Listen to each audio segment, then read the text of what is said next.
नमस्कार साथियों, एक बार फिर हरियाणा की भाजपा सरकार दिहाड़ी पर अध्यापक लगाकर जेबीटी अध्यापकों को, जिन्होंने बीएड और डीएड पास किया है, उन्हें गुमराह करने का एक नया षड्यंत्र कर रही है।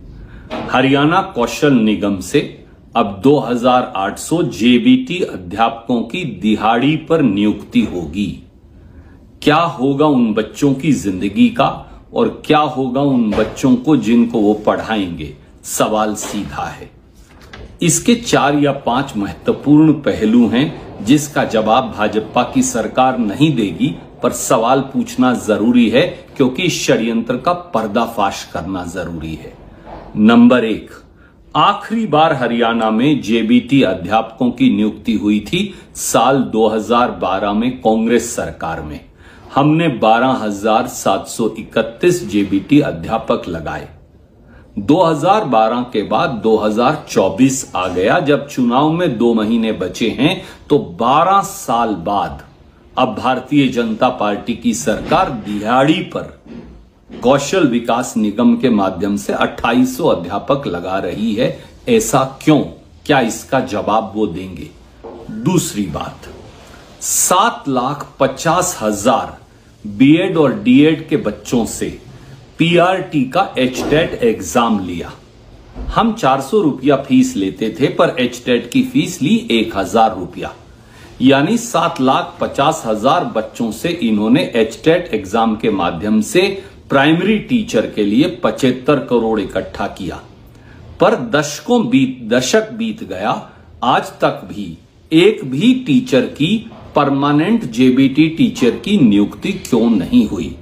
12 साल से जेबीटी टीचर क्यों नहीं लगाए गए? उन 75 करोड़ रुपयों का जो बच्चों ने दिए वो कहां गए? क्या इसका कोई जवाब बीजेपी के पास है? तीसरा पहलू, 5 सितंबर 2019 को किराना देवी के केस में पंजाब हरियाणा हाईकोर्ट ने भाजपा सरकार को फटकार लगाई कि जेबीटी टीचर क्यों नहीं लगा रहे। 25,000 रुपया जुर्माना भी लगाया। तो भाजपा सरकार ने शपथ पत्र दिया और कहा कि वो बहुत जल्द 9,670 जेबीटी टीचर लगाएंगे। पर 2019 से 2024 आ गया। अब तो इन खाली पदों की जेबीटी की संख्या भी 11,000 से अधिक हो गई। तो 12 साल से और 2019 से 2024 6 साल के बीच में एक भी जेबीटी टीचर क्यों नहीं लगाया? क्या इसका कोई जवाब बीजेपी के पास है?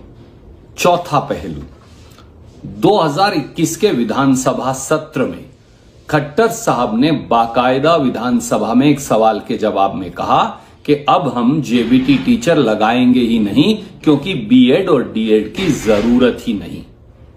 उसके बाद 7 नवंबर 2022 को, ये तारीख याद रखिए, भाजपा सरकार ने हरियाणा की national council for teacher education NCTE को लिखकर कहा कि उन्होंने हरियाणा में बीएड और डीएड दोनों खत्म कर दिए हैं।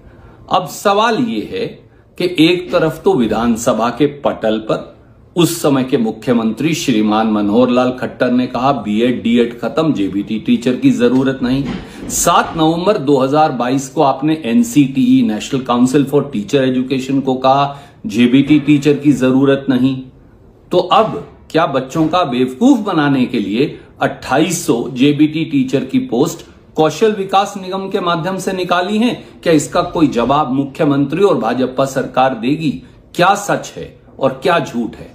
और आखिरी बात, जेबीटी जब हरियाणा कौशल निगम से निकालेंगे तो 100 किलोमीटर से ज्यादा दूर नौकरियां लगेंगी, टाइम पर सैलरी नहीं मिलेगी, 1 साल के बाद फिर नौकरी ढूंढनी है। तो बच्चों का बेवकूफ क्यों बना रहे हैं? इसलिए केवल के 60 दिन बाद चुनाव है तो बेवकूफ बनाकर वोट बटोरो और उसके बाद नौकरियां खत्म कर दो। एक तरफ बोलते हैं जेबीटी की जरूरत नहीं, बीएड डीएड की जरूरत नहीं, दूसरी तरफ आप 2800 पद निकालते हैं, वो भी 12 साल के बाद, जब कुल पद 11,000 से अधिक खाली हैं। क्या श्रीमान नायब सैनी इन बातों का जवाब देंगे? क्या बीजेपी की सरकार इन बातों का जवाब देगी? जेबीटी बच्चों का, बीएड और डीएड पास बच्चों का आप बेवकूफ बनाने का षड्यंत्र क्यों कर रहे हैं और दिहाड़ी के अध्यापक किस प्रकार से अपनी जिंदगी जी पाएंगे और कैसे बच्चों को पढ़ा पाएंगे, बढ़ा पाएंगे, इन सब बातों का जवाब हरियाणा की बीजेपी सरकार को देना होगा। जय हिंद, धन्यवाद।